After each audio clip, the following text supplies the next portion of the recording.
Hi everybody, this is Megan Fessler and I chose the battlefield of Bunker Hill.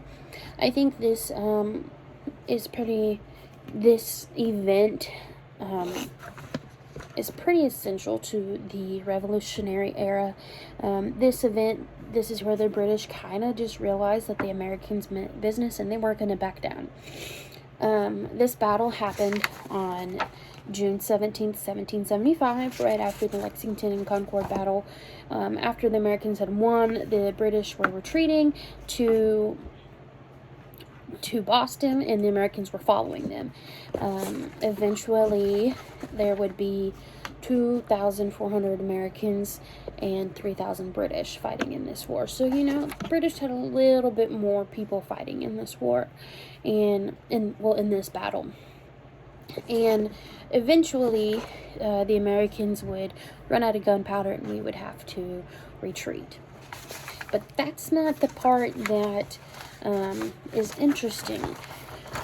The interesting is that there is 1,532 casualties in this war. However, Americans only had 450 wounded or killed, and the British had 1,054 killed and wounded. And the British had viewed this as a victory, but it came at a price for them. They had lost twice as many men, or wounded as many men, as the Americans. And eventually they would blame, in a document, in a article by Henry Kurtz, it's called Bunker Hill 1775, a dear-bought victory. And he basically gives the background of the Battle of Bunker Hill, and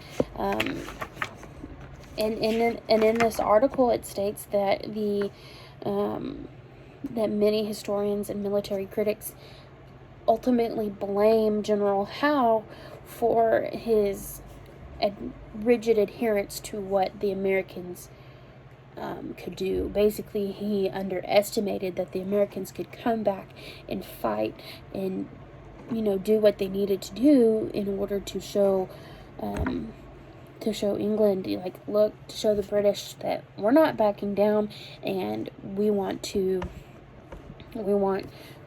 here, so you're gonna have to, you're either gonna have to buck up and fight us or run away. And I think that is so interesting. Out of this battlefield, it is in Boston, and as Boston grew, we got further into our nation and into the 21st century. The battlefield is pretty much swallowed by the city of Boston. However, there is a single monument that still stands. It is a monument of, make sure I get the name right, it's a 221-foot statue of Commander William Prescott, and a 18-foot wooden pillar of the gilt urn erected in 1794 by King Solomon's Lodge of Masons to honor the fallen patriot and freesman Dr. Joseph Warren.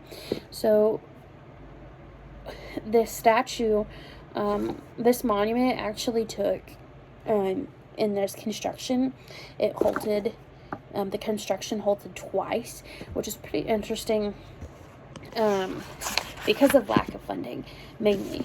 But what's even more interesting about this national monument is that in September of 1840, a woman by the name of Sarah Hale hosted the Bunker Hill Monument Fair. This was to organize funds so they could continue the construction of the monument, because she believed it was so important to have. And I just think that's so cool that in 1840 they were trying to conserve our history and to conserve the battlefield and conserve, to commemorate what happened. Even though they couldn't conserve the battlefield, even though they couldn't conserve the battlefield because of the growing Boston area, they could make a monument and a statue to commemorate what happened and to honor those men who died fighting for our freedom, literally our freedom.